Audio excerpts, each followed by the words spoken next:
supposed to be the unbiased presentation of the facts of an issue. They're not focused on policy. They're not focused on Trump policy. They're not focused on what Vice President Harris will present as policy. Right now, it's just a matter of focusing on the titillating and the sensational aspects of, oh, Donald Trump said she isn't black. And, we get that. And that, yes, is a point that needs to be made. But should that be the focus of the coverage? I don't think so. There's too much going on right now as it relates to wasting money in Ukraine, supporting genocide in Gaza, trying to pick a fight with China over Taiwan, declaring that the democratically elected president, Nicolas Maduro in Venezuela, is not the democratically elected president. I mean, there are too many things going on that these so-called journalists need to be presenting those issues to cops in terms of domestic policy. Cop City, where do these candidates stand on Cop City? Where do they stand on protecting Social Security? Those are the things that I think should be at the top of discussion, not whether or not Donald Trump thinks that Kamala Harris is black enough. My. Daryl?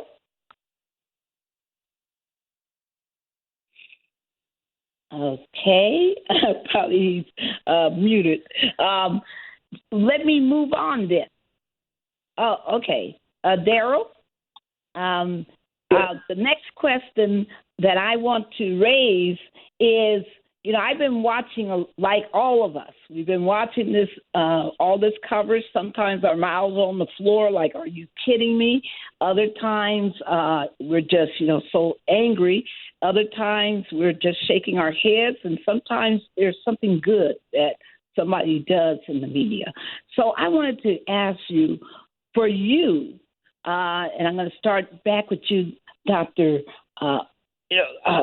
Dr. Myers, what for you has been the most distinctive positive media that you've seen, and what has to you been the worst, the most negative that you've observed over these last 2 weeks? Really, it's hard to believe it, but it's just been 2 weeks.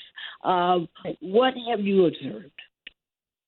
Well, the last 2 weeks have truly been incredible, and I really want to give a shout-out and some credit to the larger Black community, because the positive media coverage of the past 2 weeks was largely due to the leadership of a Black women's organization, Win with Black Women, who pulled together the most incredible webinar meetings with 40,000 people, and the numbers just kept rising.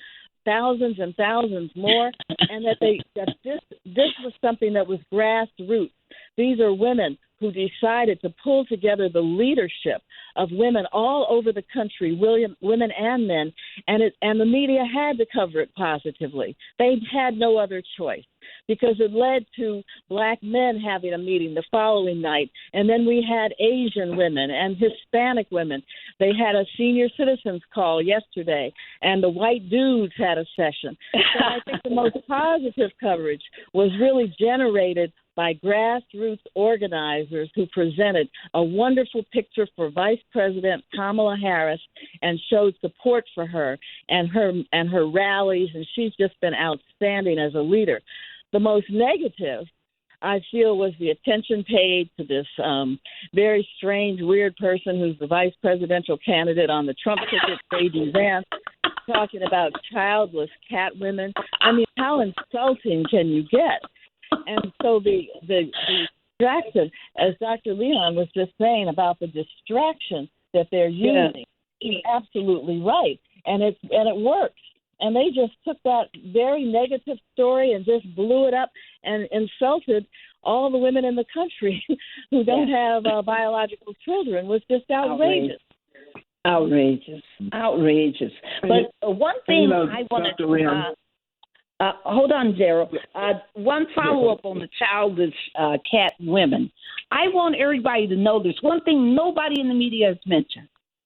And, when Heather Heyer was killed in Charlottesville during the, quote, very fine people march, when these, haters were in the street, marching with their tiki torches. And then the next day they had another march and they, drove through and killed, Heather Heyer.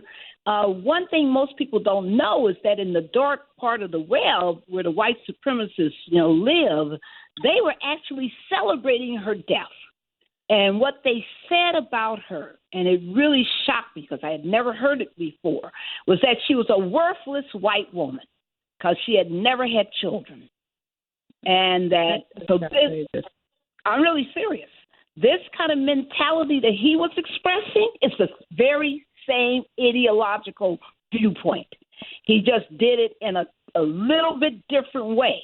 But they were literally on the web saying that she deserved to die. She was a race traitor, of course, because she was out there, with the anti-racism forces. But they also said that her failure to reproduce, to have white children, made her worthless. That's what they wrote. So I want people to understand the connection between what Vance said and this white replacement ideology that these people were talking about all those years ago in Charlottesville. Okay? All righty. Daryl.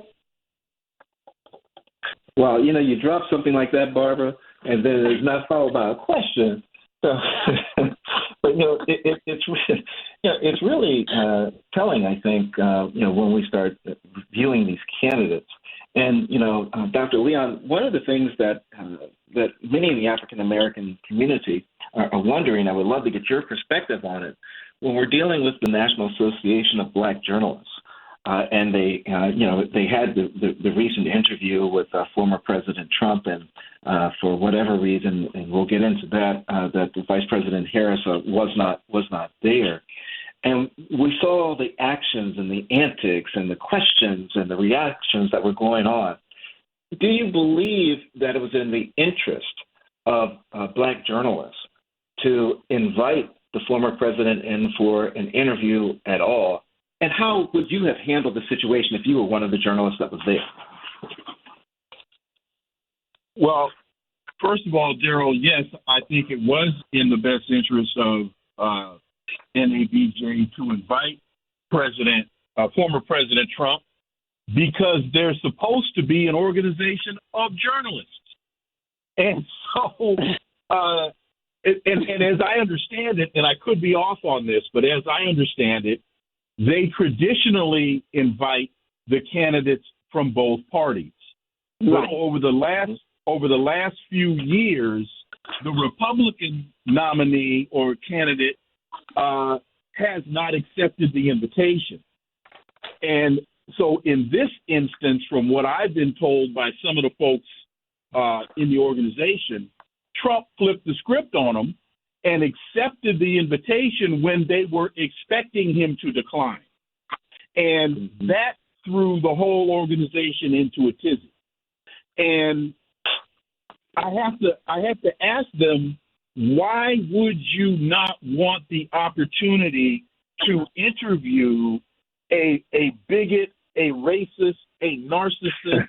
And those aren't my words. Those are Lindsey Graham's assessments of him.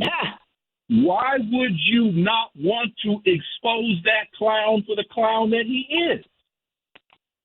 So to answer what I think is I'm answering your first question, yes, they should have invited him, but unfortunately, they were not really prepared to deal with the guy that they were getting on the stage. I don't think, and they should have set out very clearly what the requirements for the interview were going to be.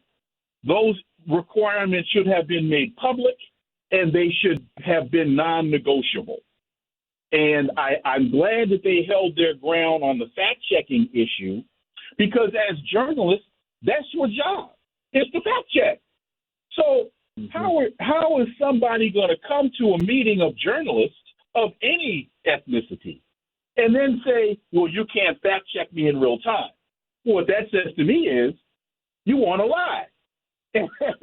As journalists, that's their job, is to report the truth and the facts.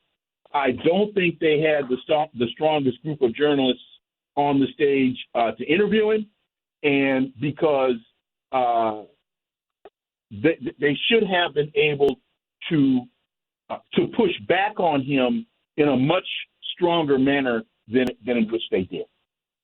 Absolutely. And if I could follow up on that, I'd like to follow up on what you're saying, Dr. Leon, because you're absolutely right.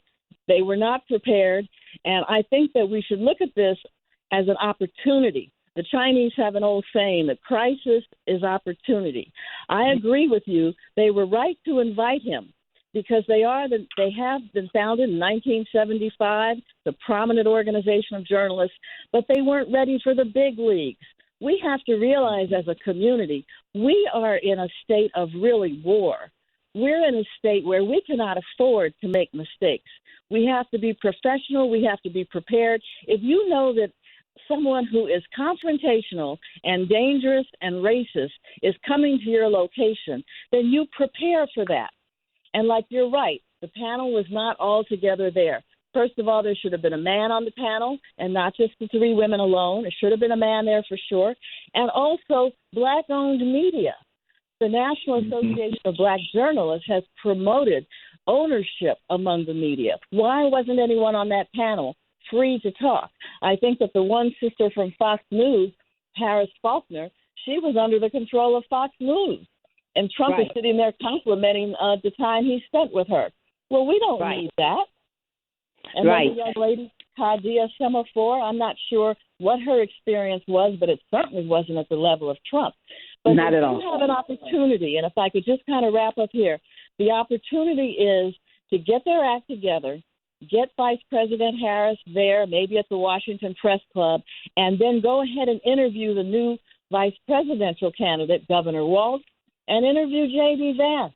But have your act together because they have the attention of the world right now, and that is a plus. The National Black Journalists have got the attention of the world, so use it. Well, I also think that, I really wanted to get over, well, anyway, we kind of got into this journalist, this NABJ conversation a little bit prematurely, but that's okay.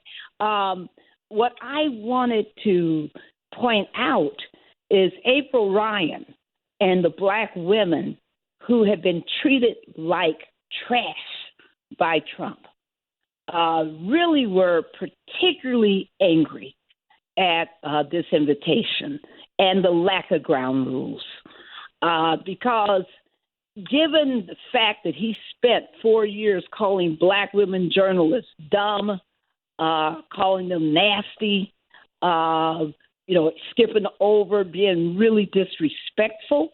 It sounds to me like NABJ had something its leadership should have been saying. The fact that its own one of the convention co-chair resigned because she, quote, was not included and involved in the discussions to invite the president, that she wasn't engaged in that. The fact that they did not accord the Democratic candidate, Harris, an opportunity to be heard through, a virtual platform where she could have, answered their questions virtually, but she had a conflict and could not be there in person. The fact that they said no to that, there's a lot of problems here, folks.